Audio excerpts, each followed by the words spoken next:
From Platform X, it's from all the footage is from the BFI Archives, which is the British Film Institute, and they have the archives of all this footage that was made from British Rail transport films, which was from about 1950 to about 1985.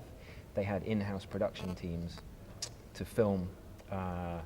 Some were for propaganda to show people how great British Railway is, and other ones are for the people that work for British Rail to learn how to use the equipment on a train, starting with steam trains, so a long time ago, and then through to the modern age of computer, so it's people with very large computers and buttons and dials.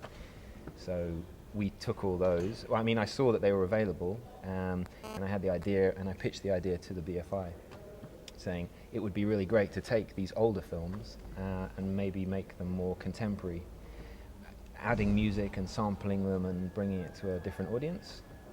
Because usually the people that watch this, maybe they're rail enthusiasts, or they're not younger kids who might kind of want to dance or be interested in sampling sound and picture. Did you have a previous interest on British Railway, or it was just because it's growing? It's a beginning. Who knows where it'll go. Now every Sunday we go down to railways with little notebooks and we write down the trains that are going past. 6 a.m.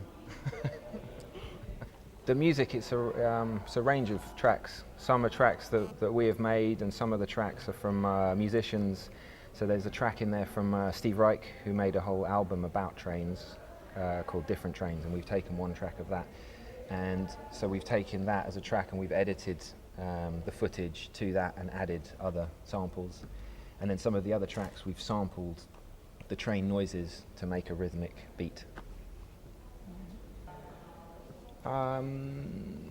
We've done similar projects, yeah. I mean, this is maybe a different style project because all the footage is cleared, and we pitched it to the BFI, and they liked the idea, so they were very helpful providing the footage, and they actually sponsored us to create it, and then they wanted us to. We played it at their venue in London, and they got us to play it at a music festival that they were sponsoring.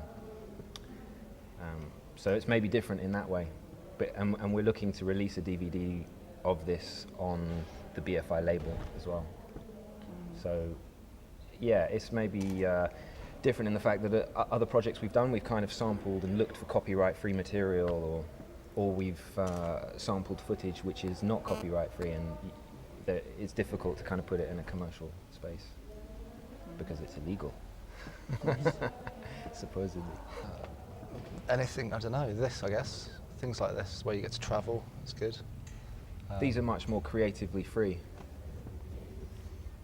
So we can develop the show to our own tastes rather than being told by a director, say, which is more creative. So these are more fun in a way because we get to take it in any direction we want to do. So yeah, it's good. And if you're doing a commercial works, it can be great, but you've got someone else who's the creative director who it needs to be exactly like this, and a lot of the times you have to put someone else's branding logo on it, understandably because they're paying for the project. But with this, the BFI have been very free, they let us cut their things up and it brings a different style, because you have somebody that would be explaining how to use a very technical piece of equipment, but we have them kind of moving backwards and forwards in a maybe slightly humorous way, but that's our prerogative to play with the footage. I don't understand the question. Sorry for my English. No, it's great. Just knowing what you want to know. For the brands that you work with, the companies that we work with, yeah. Which one of them gives you more freedom to do whatever you want to do?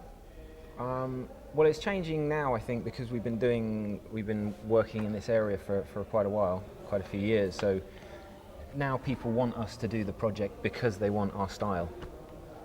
Whereas before, they just needed something done, or they wanted a VJ, or they wanted some imagery or some graphics, and they wanted to see their logo up there a lot or something. But now it's much more free. People they want this audiovisual style, and they want a certain style or an interesting style of graphics, and they want, I guess what